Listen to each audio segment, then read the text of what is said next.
काय झालं ग, एवढी नाराज काय? कोण काय बोललं काय तुला? काय सांगू तुला, माझी मैत्रीण भेटली ग, ते लय रडत होती. का रडत होती? अगं माझी मैत्रीण भेटली होती की नाही, तिच्या पोरगीचं एका पोरगावर प्रेम आहे आणि त्यांना लग्न करायचं आहे.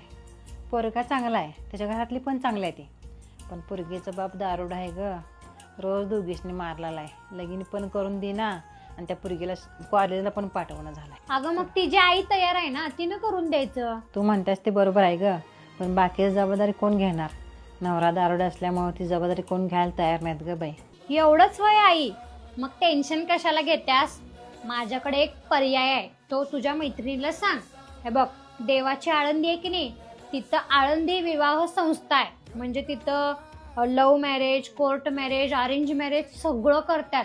आणि हिंदू पद्धतीनं, बौद्धिक पद्धतीनं आणि वैदिक पद्धतीनं, म्हणजे सगळ्या पद्धतीनं तिथं लग्न सुद्धा केली जातात. आणि तुला माहिती आहे, प्रोटेक्शनचं म्हणालीस तर त्यांनी पोलीस पत्र सुद्धा देतात. तुझ्या मैत्रिणीला आजच सांग.